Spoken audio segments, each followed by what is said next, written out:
చిన్నతనంలో when I was 11 are 10-11 సంవత్సరాలు బెంగళూరులో మా అమ్మ మా నాన్న అక్కడ పెద్ద మీటింగ్స్ జరిగితే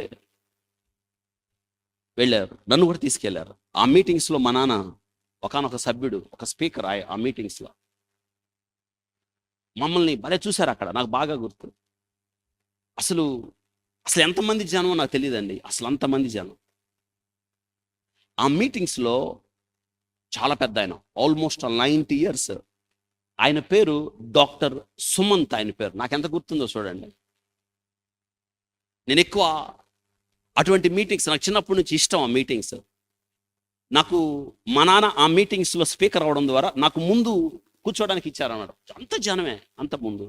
ఆ మీటింగ్స్కి ఇంకొక స్పీకర్, పెద్ద ఆయన, అందరికన్నా ఏజ్లో పెద్ద ఆయన, డాక్టర్ సుమంత్. ఆయన మీటింగ్స్కి ముందు, ఆయన వాక్యం చెప్పడానికి ముందు వాళ్ళ కుమారుడు ఒక ఆయన అనౌన్స్ చేశారు. ఏంటంటే, మీ అందరు లేచి నుంచోండి, డాక్టర్ సుమంత్ గారు వాక్యం చెప్పడానికి ముందు వాళ్ళ కుమారుడు ఒక పాట పాడతాడని స్టేజ్ మీదకి వచ్చాడండి. ఆయన వయలిన్ తీసుకొని వచ్చాడు, వయలిన్ తీసుకొచ్చాడు. అందరు నుంచున్నారు. ఆయన వచ్చి పాట ఏం పాడలేదు, 3-4 నిమిషాలు వయలిన్ వాయించాడు అంతే అండి. నేను వెనక్కి తిరిగి చూస్తే ఎట్లా ఏడుస్తున్నారో జనం. దేవుని ఆత్మ దిగొచ్చింది, పశ్చాత్తాపం దిగొచ్చింది. అవును, ఆ దినాన నేను వాక్యం విన్నాను. దావీదు సితార వాయించినప్పుడు దురాత్మలు వెళ్ళిపోయినాయి. ఈ దినాన ఆ కుమారుడు, వాళ్ళ కుమారుడు దీన్ని వయలిన్ వాయిస్తున్నప్పుడు దేవుని ఆత్మ కుమ్మరించబడి పశ్చాత్తాపంతో వాక్యం కూడా చెప్పలేదు ఇంకా అప్పుడు ఆయన. Just he played violin.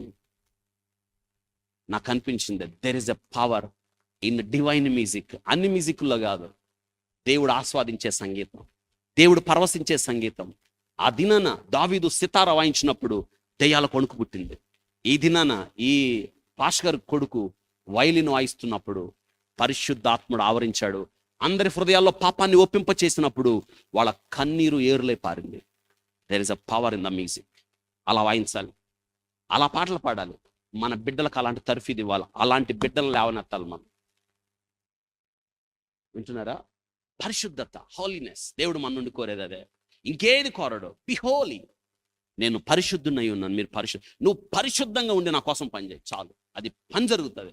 కానీ పరిశుద్ధత లేకుండా, హృదయంలో శుద్ధి లేకుండా, దేవుని కొరకు బ్రతకకుండా, దేవుని కొరకు సిద్ధపాటు లేకుండా మన జీవితంలో ఏది చేసినా జీరో వాల్యూ, ఉపయోగం లేదు.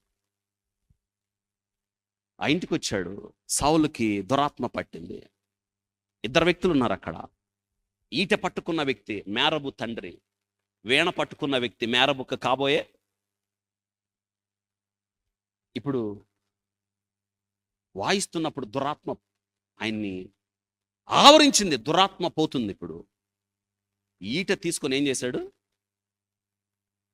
దావీదుకి అంటే గోడకేసి చంపాలని. మీకు ఎందుకు తెలుసా? నేను ఎప్పుడు చెబుతాను, బెన్యామీలు యుద్ధంలో ఆరితేరిన వారు. బెన్యామీను గోత్రం యుద్ధంలో ఆరితేరిపోయారు వాళ్ళు. ఎంతగా అంటే యుద్ధంలో ఎంతగా ఆరితేరిపోయారంటే, ఈట ఇసిరితే తప్పడం ఉండదు. వాళ్ళు ఎంత దూరంలో ఉన్నా దీనికి ఈట ఇసిరమంటే కరెక్ట్గా దీనికే కొట్టేస్తారు. ఈట దిగిపోద్ది దీనిలో. వాళ్ళ బలంలో, వాళ్ళ కళ్ళల్లో అంత సూరత్వం ఉంది. వాళ్ళు శత్రువు దొరికితే చీల్చేస్తారు. చీల్చునట్టి వెంటుక వాసితలో విసిరి కొట్టగలిగిన వాళ్ళు. ఒక వెంటుకను చూడగలగరు, ఒక వెంటుకని చూసి కొట్టగలరు. గురి తప్పదు. ఇప్పుడు దావీదు మీదకి ఏమి విసిరాడు? ఈట విసిరాడు. తగిలిందా? ఎందుకో తెలుసా? దేవుడు తప్పించాడు. ఇటు రావాల్సిన ఇటెళ్ళి దేనికి దిగింది? ఈట డైరెక్షన్ మార్చాడు దేవుడు. చెప్పండి, ఏం మార్చాడు? ఈటే.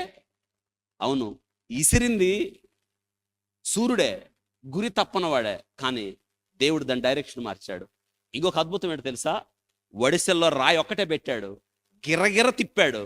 ఎవరు తగిలింది? ఇప్పుడు చెప్పండి, వీళ్ళిద్దరిలో బలవంతులు ఎవరు? ఎందుకో తెలుసా? దావీదు చేతిలో వీణుంది, దేవునితో సంబంధం ఉంది.